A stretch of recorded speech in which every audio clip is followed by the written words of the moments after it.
you're a product of your environment, Mm. And when I joined ADPI, it was like, wow, all of these guys, I was amazed at how many people in ADPI were still active duty. And I was like, holy crap, they're investing in commercial real estate and they're still active duty.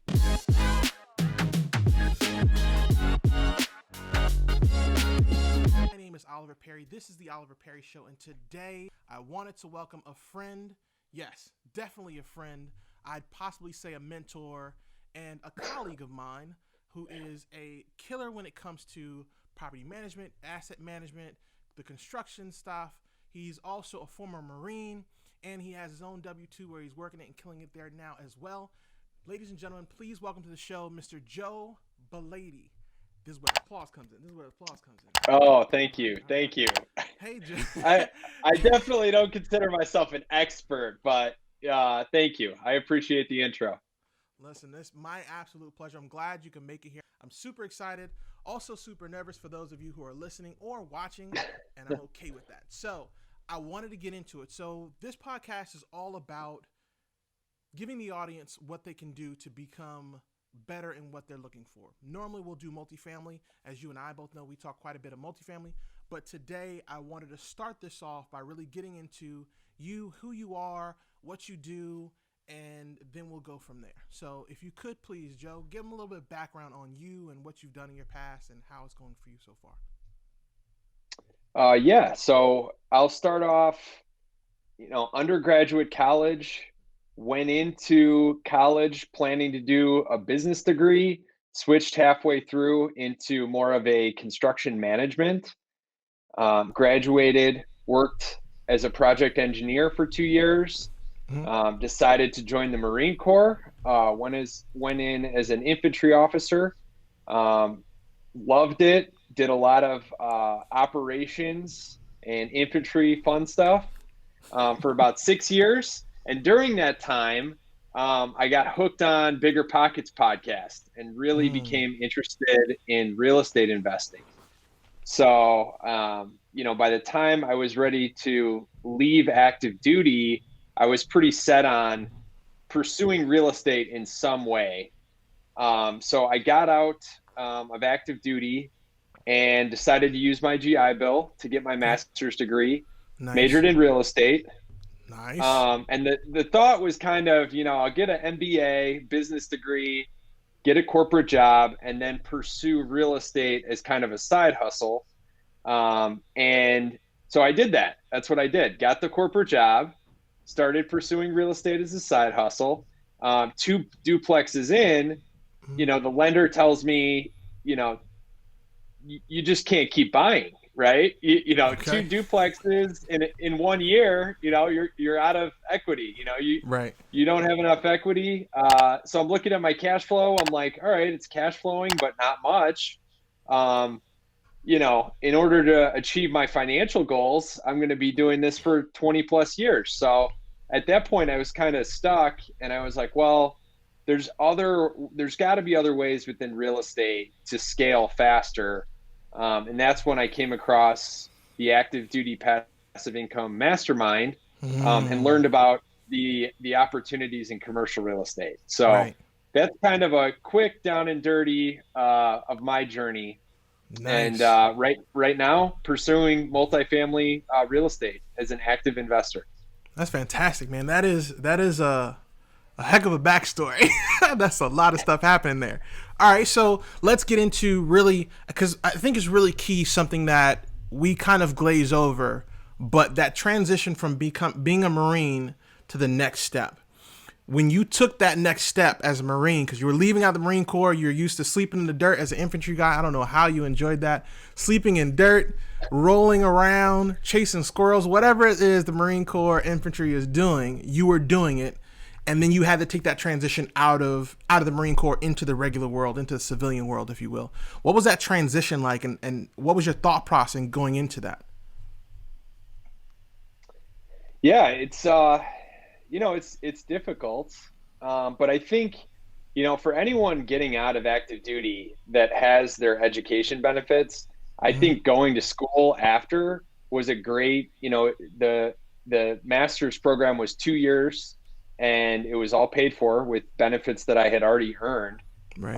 For someone that's getting out of active duty and doesn't know exactly what they want to do, Mm-hmm. going back to school was a great move for me because it kind of gave me 2 years to really think about what I wanted to do. Mm-hmm. And I formulated a plan and, executed the plan and modified it, Nice. not too Nice. long after I started executing, but at least it gives you that time. You can Right. kind of, do you want to stay? Where do you want to live? You know, Mm. where do you want to raise a family? Like questions like that, 2 years of education, you have time to think about those types of questions and kind of map out where you want to go. Right. So And you by the talk. way, you're Oh. building your resume, Right. by Right. getting furthering your education. Absolutely. So you talked about creating a plan while you were when you got to college. So you get to school and you're like, all right, cool. I got to create a plan. Can you break down how you created that plan? Like, what was the step one, step two, step three? Because I think that's really important for the audience when they hear this, is that they're going to be the same things that you and I are going through or have been through, right? We've been in the military. You have gotten your way out. I'm still serving my sentence, more or less. So I'm still working in the military, right? But even then, we've all sat down, those of us who are looking at entrepreneurship on the other side or on real estate, in our case, on the other side, we created a plan. How did you go about creating that plan in college? Yeah, it's interesting because, when you start like an MBA program, the there's specific people within the program that are trying to place you. Right. And based on your salary when you graduate, that's Mm-hmm. actually how the program is evaluated. So when you see, evaluation of best MBA programs in the country, Right. those evaluations are largely dependent on the salaries that the graduates get as soon as they leave the program. Wow. So Okay. that being said, the the placement department for Mm-hmm. placing graduates into jobs, they Mm-hmm. want to place you in the highest paying jobs, which for the large part is consulting. So Mm. when you get Okay. into the program and you're meeting new people and you're taking all these business classes, the big push is consulting. They're like, oh, Right. everyone should at least consider consulting, and you have all these Right. consulting firms coming to recruit and you're meeting them and it's the lifestyle is a lot like being in the military because consulting for the large, for some of these larger companies, Mm-hmm. you're gone Monday through Friday or Monday through Thursday, consulting at a business, and then you fly back home. Wow. I know Okay. that's changed because of COVID, but although they were paying the most, I was like, well, I kind of got out of the military to start a family, and now I'm going to sign up for a job that seems a lot like I'm deploying every week. I was like, I don't know if that's a good fit. So, Right. so you're looking at what your peers are doing, and you're trying to decide, is that for me? Mm. And in my mind, I knew consulting was probably not the way to go because a lot of what made consulting, the lifestyle of consulting didn't interest me at all. So then Right. I thought, I'm originally from Illinois, I'm going to school in Illinois. I grew up in Illinois. I've enjoyed traveling while I was in the military. So one of the things that I decided was I definitely don't want a job in Illinois. I was like, I've been in Illinois long enough. I've Illinois is lived gonna in be upset Chicago. about that. Yeah, I was like, it was fun, but Right. not interested in working in Chicago or Illinois in general. So that was kind of the first step. I was like, okay, I know I want a job outside of Illinois. The Right. recruiting center did not like that because all their connections with the school were basically in Illinois. Right. Um, so then I was like, okay, you get an MBA, which is a pretty general business degree. Um, it's great to have a huge company on your resume. So I took the Fortune 500 list, started at the top, and I was like, okay, which companies, in the top 100 am I interested in? which companies on this list could I see myself working at? Oh And wow. when I started at the top and went down, Home Depot was the first company I saw where I was like, huh, I go to Home Depot all the time for construction and home improvement and all kinds of things like that. Right. Um, it'd be worth checking out that company. I'd like to see. And then I looked up. So this is interesting. I looked up where Home Depot was headquartered. It was Hmm. Atlanta, and I had been kind of researching real estate markets, and I knew, some of the bigger cities in the Sun Belt states like Texas and Georgia and Florida had, relatively hot real estate markets. So I was like, Right. okay, Home Depot's headquartered in Atlanta. It's a big Fortune, at the time, Fortune 32 company. Hmm. And there's a lot of real estate opportunity there. The population's increasing. And, Wow.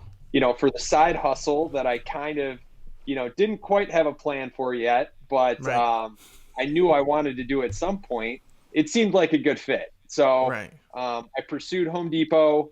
I interned with them after my first year. And then, by the end of the summer, they had given me a full time offer that I accepted. Wow. So basically, what you did is you created a target list. You literally created a target list on where you wanted to go, and then shot your shot. Put your best foot forward and shot your shot at where you wanted to go and what you want to do. Wow. Yeah, because that's brother. I can tell you, I was not thinking about that. When I think about my retirement, I wasn't thinking about doing any research. When I retire, I was just gonna go. All right, I'm going that way and go that way. But the fact that you sat down and really dialed down what you wanted to do, where you wanted to go, looked at the area, looked at and analyzed what was going on around that area, that is actually phenomenal. And I think about it. So you did all that stuff with the W-2. You did all that stuff with working and all that great stuff. So when you got to the point where you're like, okay, I'm going to get into, let me back up. How did you get into the asset management field and doing construction and stuff like that? How did that happen? So, asset management really stemmed from my background of construction. My dad's an electrician. I grew Okay. up installing electric in houses. And then I combined that with a construction management degree. Now, how much were And you all getting that was, paid by your father when you were? Because your father had you doing electrical. If it's anything like my father, I was cutting grass for free, so I can't imagine. I don't know how much you was getting paid for that no, electric work. I mean, I was 12, 13 years old installing electric in houses. And he was paying me $16 an hour cash.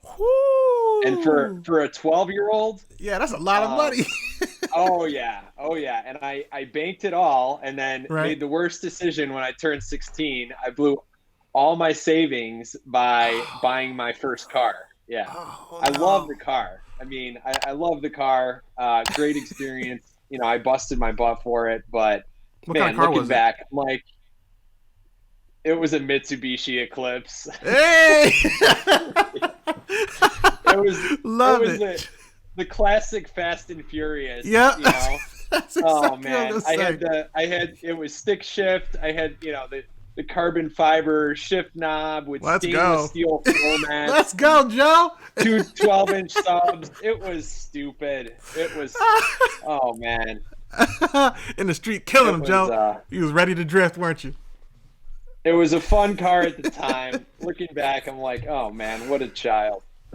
That's not. I mean, it could be worse. You could have had like a high top fade and wearing hammer pants. That'd have been abundantly worse. But the fact that you Yeah, bought a Fast and Furious ride, I mean, I can't judge you because I was definitely looking at it at yeah. the time myself, so I can't judge you too much. Maybe please continue the story. You were telling us, you were telling us after you bought the car and you had already blown all this stuff, and your pops was, still working with father. Tell me more about it. Yeah, so the construction interest, construction management degree, and then coming down here to Atlanta with now a master's in real estate. Right. All the pieces are kind of coming together. And then when I got connected with the mastermind, then it was like, okay, I know commercial real estate is the way to go.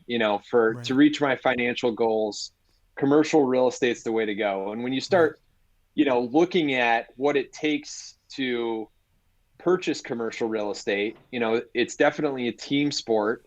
Mm. And there are different team members required to do that. And one of them is the asset manager, who primarily manages the property manager, assuming that you're using a full-time property manager.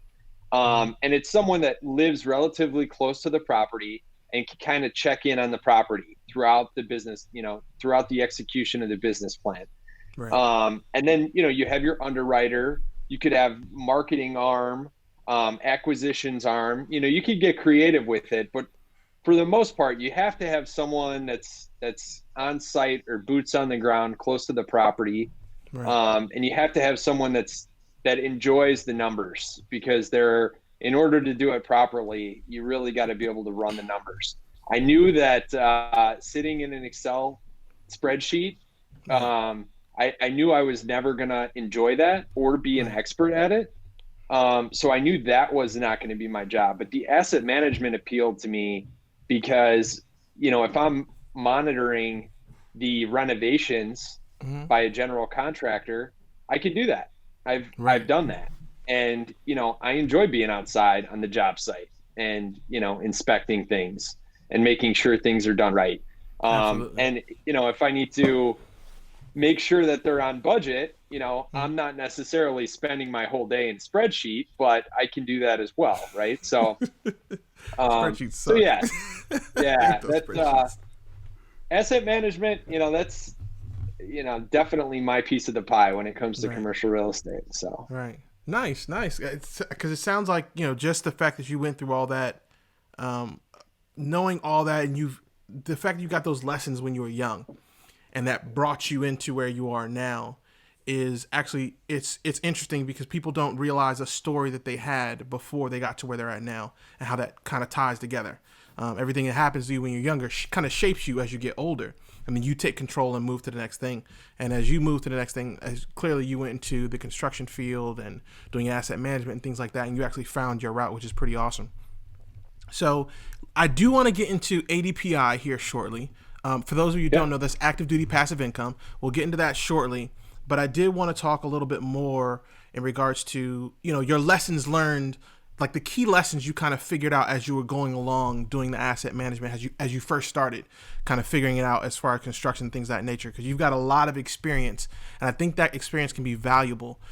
So with that being said, what are the most impactful things that happened to you as you were going from point A to point B, as you were working your way up from 13-year-old Joe to old man Joe as you are now, to get through construction and asset management? What's the biggest lesson for you so far? Yeah, so I think one big turning point was understanding that even though I can, you know, put on a new roof Mm-hmm. or renovate, just about anything on a Right. property, that doesn't necessarily mean I should be the one doing it, right? So you Mm, kind of, you could get started down this rabbit hole, even when you buy your primary residence, you could get started down this rabbit hole of, oh, if I fix this up, I'll raise the value, right? And if right. I do it Right. myself, oh man, I'm saving so much money. You know, any value that's created is, all I'm paying for is materials. Well, that's not necessarily the case. Right. Um, if, if I was spending all my time, at the bar down the street, that might be actually the best way to do it. Do all the Right. renovations myself, because the time, the opportunity cost would have been nothing anyway.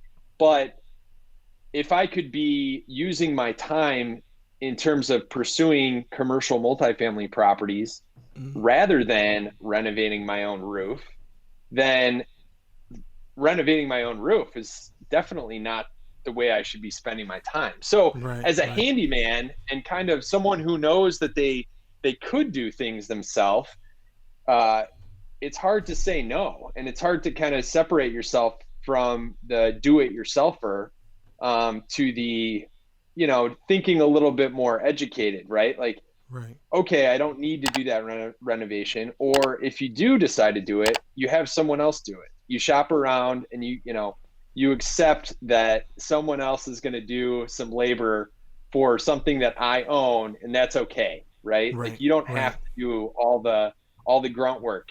And you got to kind of set your pride and your ego aside, because sometimes you're like, oh, I could do that. Yeah, I You're got going to charge this. me, you're going to charge me 10 grand to renovate Right. that bathroom.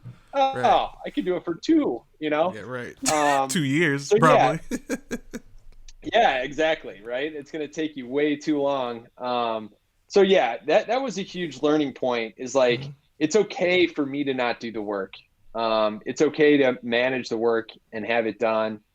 And the other thing, with this, when we got our first two duplexes, when I was still kind of set on doing residential as a side hustle, residential real estate, Right. I thought, doing being the property manager would be more passive, and it's not that passive. So we had four total units, Right. and half of them were long-term rentals. The other two were Airbnbs. And Airbnb, they do have a great app with a lot of features that help you systematize the process. Right. But, if the cleaning person doesn't show up to clean and the next person comes to check in Right. and all the sheets are dirty and on the floor, you're getting the phone call, right? And Yeah. that's not passive at all.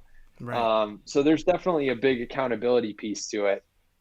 So again, another learning point is you don't have to be the property manager. So, like our team, when we're looking for commercial properties, Mhm. it's automatic that we're planning on having a full-time third-party property manager, Absolutely. because as soon as you go down that rabbit hole of, oh, but I could save, 5 to 10% by doing my own property management. Mhm. Well, all of a sudden, all your time, all your extra time is sucked up into that one property, when you could be looking for other properties and other opportunities and growing your portfolio. You're stuck on one property, Right. and you're, dealing with the single tenant issues. Oh, got to schedule maintenance, or tenant moved out, you got to find someone else to fill that unit. You're dealing with all those little things, and you're just getting narrow focused, instead of looking big picture and trying to expand and grow. Right. Man, that's that's quite a few little things in there that people can take out. That's fantastic. That is actually really fantastic. So you real quick on that Airbnb thing. I think something that was key that you talked about was kind of placing that system in place, and clearly you've had to figure it out. So in that particular case, did you end up actually managing the because you stopped managing the property, right? Or did you how'd you go Yep, about doing that? I'm done now. All right. Luckily, luckily, um, we had negotiated a lease to own contract with the owners of that duplex. Okay. And so for 1 year, after the 1 year that we basically leased the property from them and then Mm-hmm. subleased it out to short-term renters, we had agreed on a selling price after that 1 year, Right. to give me time to build up more equity so that the lender would let me purchase it. Right. And we had agreed on a price, and it was, I just thought it was going to be more passive. And, we got 6, 7 months in, and I'm like, man, this is eating up a ton of time. Right. And by that time, during that 7 months, it was COVID, which brought its own complexities to, Oh, getting so this tenants is so to, this isn't that far away as far as time wise. This is recent. no, Wow. oh yeah, this is recent. Okay. Um, yeah, I was just able to, kind of get this property off my plate Right. 2 weeks ago. Wow. So Wow. yeah, but yeah, the reason I really pushed it off was because, I'm focused on commercial multifamily now. Right. And I know that's where my focus should be. So because it was eating so much of my time, I mean, it still would be a great property to own. Mm-hmm. And I know that the agreed upon selling price that we had at the end of that 12 months, they actually just sold the property 2 days ago for 18,000 more than they were going to sell it to me for, after the What? 12 months. So, I knew, that there was some value there. Yeah. Clearly. But again, I would have been the property manager, and it would have been eating up way too much of my time. So Right. So you had to wait. It happy was to see it go. it was the old time versus money thing. And I learned this when doing a flip myself. Do I want to spend the time doing the work, or do I want to spend the money doing the work? Because I've done work in my own house, tried to pull up some floorboards one time and dust. It was a terrible Yep. life choice. Terrible life choice. Rabbit hole. Right. Yep. We ended up paying somebody else to do it in the end, and that just doubled a little bit. Not even doubled. Paid like an extra $200 on us when we could have just had somebody do it in the first place and paid that 400 and been good to go. So it's. I think it's definitely that old adage of, is it time versus money. In this case, the time would have been spent on that as opposed to multifamily. So you went through all this stuff. You got out of college. You did the Marines. You figured out what you're going to do outside of that. And you decided, all right, cool, I'm going to go to multifamily. How did you end up finding the Mastermind? Because for those who are viewing and those who are listening, Joe and I are in a group called Active Duty Passive Income, ADPI, and that is it's a mastermind basically. And I want to make sure Joe kind of goes into it and talks about that. So Joe, could you go through your thought process when joining ADPI, what you were looking for and what you feel like you found through it? Yeah, and it was funny how I eventually got connected with them. I mentioned that my real estate interest kind of started with Bigger Pockets. Right. And, Bigger Pockets has like an online community where you could kind of, it's kind of like Facebook where you create a profile and you can communicate with other, people interested in real estate. Anyone can have a profile. So Right. I was a little frustrated when I got out of active duty because I knew that I wanted to use the VA loan to purchase more than a single family home. I was reading stories online about people purchasing duplexes, triplexes, and quads with the Mm-hmm. VA loan. Right. So I had USAA Bank at the time. I called USAA and I wanted to talk to them about my options. And they weren't really interested in letting me use the VA loan for anything other than a single family home. So I was kind Wow. of like, wow, I've banked with you guys for 5 years, and you guys are kind of you know, you represent military banking to me because Right. I banked with you, the whole time I was active duty. So I was like, Mm-hmm. man, um, I was, kind of like, oh, well, if they don't know about it, maybe it's not a thing. So I Right. posted it on Bigger Pockets. I kind of put in a description of what I wanted to do with the VA Mm-hmm. loan and just posted it publicly on Bigger Pockets. And the person that responded was a Marine reservist who was Okay. getting his master's in real estate and knew Nice. all about that kind of stuff. He responded with a huge page of information. I couldn't believe how big of a response from this guy. Right. Anyway, I get connected with him. Very nice guy, and he has a not a podcast but a webinar that he hosts every other week, and he Okay. invited me to it. He's Okay. like, yeah, come join. We got like 10 people and we're just talking real estate every other Right. week. So I was Right. like, okay. So I went to a few of them, and then one week he had Eric Upchurch as the guest speaker, Okay. and I met Eric, and he started talking about active duty passive income, and I was like, oh, I should check this thing out. So Right. that's where that was the first time I had heard of active duty passive income, Right. and kind of the rest is History. downhill from there. I joined Right. their ADAM program, which is more of a teach veterans how to leverage the VA loan kind of thing. Okay. And then they have a few other tiers depending on what type of real estate you're interested in. So Right. it all started from that webinar. Wow. Wow. Okay. So I didn't know that. That's amazing. All right. So the mastermind, something that's I believe is understated in not just business, but particularly in our field as far as the military is concerned. We don't have a lot of masterminds in the military. It's meetings.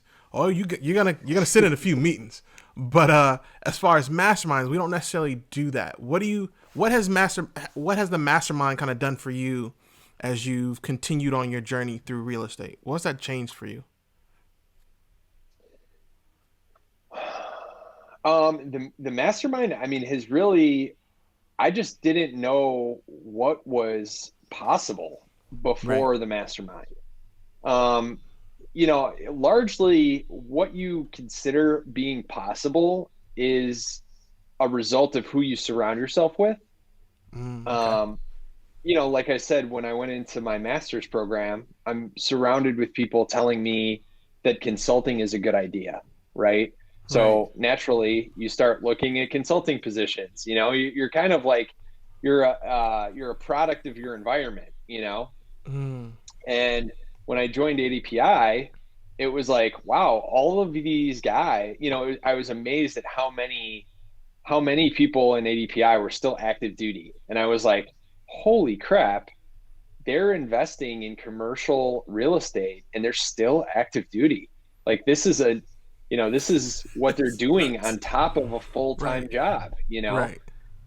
It amazed me. And, meeting after meeting, hearing how what they're doing and they're closing on deals. It's motivating when you're surrounded by people that are doing that, working essentially two full-time jobs. You Right. start thinking to yourself, well, I could do that, Right. right? Right. Like you get to know these people more and more, and you're like, these people are just like me, you know? Mm. And then you're like, they're doing this and they're successful, they've been doing it for a while. They're educated, they're energetic. Right. They know what they want. Um, and you get, the more you get to know them, the more you're like, okay, I could do this too. So I think Right. that's the Right. power of the mastermind is like, you don't know what your options are until you're surrounded by people that are like you, that Right. that you realize are similar to you, and they're killing it. And you're like, man, they're out there killing it. I can I be can do it killing it too. too. Right. And then you Right. just, the community is so friendly. You start asking people, well, this is where I'm at. I can't seem to think my way through this one. What are you doing? Right. And so many people just hop on a call with you and explain it to you, right? Or Oh wow. we're always posting to the group. If someone has an issue, you just post it to the whole group, and you get 10 responses within the next few hours, Right. with different strategies on how to solve the problem you're dealing with. So I think that's, the mastermind surrounds you with like-minded people that are just motivated and just killing it in professionally and personally in life. Um, and if you run into a roadblock, you have people to refer to, right? That have already been through the situation that you're dealing with. Right. So it's a huge enabler, and motivator, because there are down days that you're not so motivated, right? There's certain things happen where you're like, oh man. And let's be honest, commercial real estate, it's not a get rich quick strategy. Right. It's a long-term play, Right. and when you're first getting started, it takes a while. I started just about when COVID started learning about this.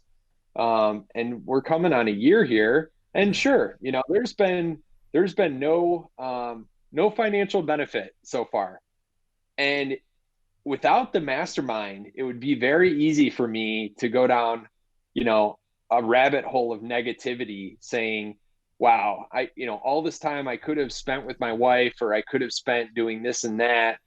And instead,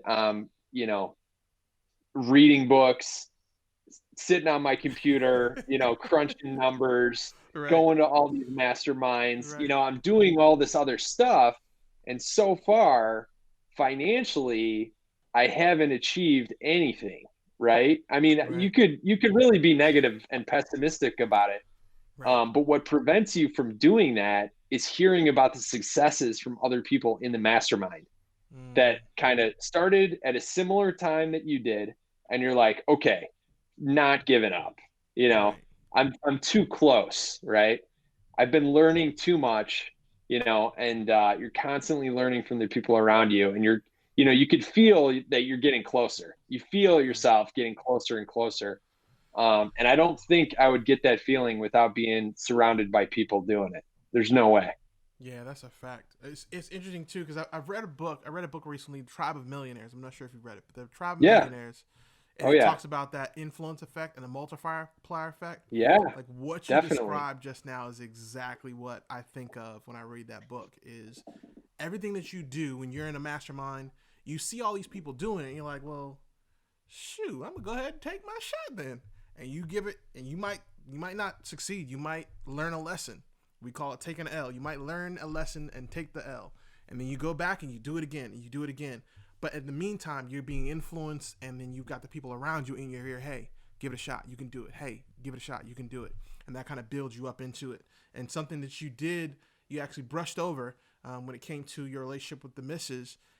How have you kept that balance? Because that's one thing I hear a lot of entrepreneurs, particularly newer entrepreneurs and newer real estate investors, they're always trying to figure out that balance. When you're new and you're out driving for dollars and you're looking at properties and mom is at home or your husband's at home and they're watching the kids, and by the time you get home they're just mad. Like how are you handling that balance when it comes to yourself, the family, and the work?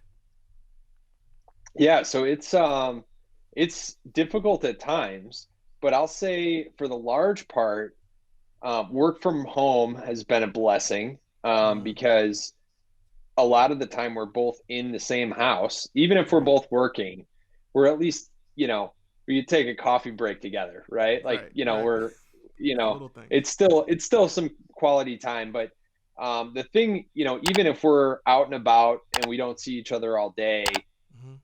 I would say almost every single day we have breakfast together and we have dinner together. And that's kind of, even if it's only 30 Mm, minutes, right, I would say that's kind of a foundational thing that we do every day. Um, and that really, allows us to talk to each other and wow, communicate. And, you know, right, there are plenty of days. That's it though. 30 minutes, 30 minutes in the morning, 30 right, minutes in the evening. But, right, we try and during that 30 minutes, we try to stay off our phones, and try and be present and, just communicate with each other. And I think that helps. I mean, that right. keeps us from, from things getting out of hand. Ooh, okay. So it's the little things. It's the little things that keep everything lined up. That's awesome. All right. Yeah. Just So, checking in. Right. right, right. All right. So you're in the multifamily game now. And I know quite a bit of this backstory because I'm in the same multifamily team. If you're listening to this, Forerunner Investing Group is our multifamily team. But I did want to discuss with you just that. Like, multifamily team is, when I got into the multifamily game, I quickly realized this was a team sport. Like, there was no individual, like the single family home side. You can't do it individually. It's just impossible. Like you said, I didn't want to be on anybody's computer doing anybody's numbers. I didn't want to be, well, I actually kind of do want to be in the construction side of it, but because we're looking in certain areas, you can't. But how did you look at the process of finding that team, and then what at what point did you say, all right, cool, I'm comfortable, and this is what I'm gonna do? Yeah. So you have to look at what your strengths are and look at Yep. what your weaknesses are. And when you're looking at your weaknesses, be like, okay, well, these are the types of people I need to partner with, Mm, because I can't be strong at everything. So if I'm weak here, or if there are things that I don't like doing, I right. need to find someone else that likes doing them. Right. So, Absolutely. I mean, that's the only way to maintain your sanity too, Yeah, right? You that's you true. don't want to get caught forcing yourself to do something you don't want to do. And Right. and honestly, when I compare residential versus commercial, Mm-hmm. commercial, because it takes a team, it's almost more fun because you're pursuing something with peers, right? It's Right. kind of, it's better to do it as a team than just, by yourself. Because you're kind of all on board together. You're all Right. investing together. You're all kind of have the same goals, same values, and all the successes are shared, right? So Right. you could celebrate together rather than just, celebrating by yourself, which is never fun, right? Right. So yeah, it's exciting. But yeah, I think that answered your question. No, that brother, that did. That wholeheartedly did. Because that's an important thing, like you said, knowing your strength and knowing your weakness. And matter of fact, that brings out self-awareness.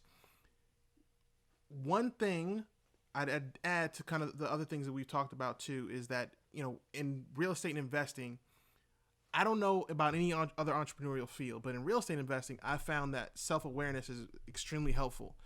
For you, clearly you're on the same idea, thought process that self-awareness is important. How did you become more self-aware? How did you learn about Joe? Yeah, I think, a year ago, I definitely had a big ego, and I mean, I there how there could was I how some, could I how could I fault you? You look handsome. You're amazing. you know what? Um, y- I don't want to blame it on anyone but myself, but Okay. you know, y- I think reading books was really what humbled me, and Okay. seeing other people in the mastermind, or other people that you meet that you perceive to be doing much better than you at Right. life in general, Yeah. personally and professionally.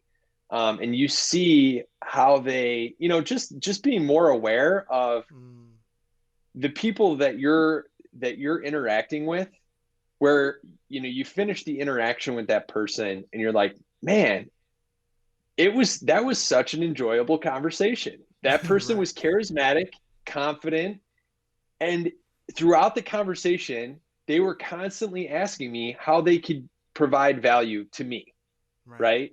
And after you have those conversations, you're like, man, that guy is just killing it at life, and he's asking me how he can help me. I was like, Mm, you have enough of those conversations, and you're like, you know what? I want to be like that. I want to be that person eventually. When I grow in this field, I want to be there to support people trying to get in and mentor them. right. And you compare the person that you were talking to who you are now, and you're like, well, if I want to be more like that person, I gotta check myself. I gotta Right. I gotta change some things. Right. Um, because there's you could you could be selfish and pessimistic at times, Yeah. Absolutely. or at least I could be. And when you're surrounded by people that are constantly trying to give, and you're like, man, they're building generational wealth, but at the same time, every chance they get, they're helping people out, they're giving back, and Right. it's just like, well, maybe that's what you do when you want to grow, right? And Right. you start questioning how you think about things, how you act in different situations, Mm-hmm. and that only happens because you're around people that you aspire to be. So the mastermind is freaking awesome. Wow. Wow. Yeah, that's a heavy admission, man. To be able to admit you had the ego problem. That's Yeah, well, I'm that's gonna awesome. be. It took me 34 years. I'm gonna be 34 here in about 10 days. Oh man. All right. So anybody who's listening, please make sure you go to Joe's IG, Joe's LinkedIn, and wish him happy birthday here in 10 days. Yeah. Um, Okay. all After right. 30, So you stop right, counting, right? right.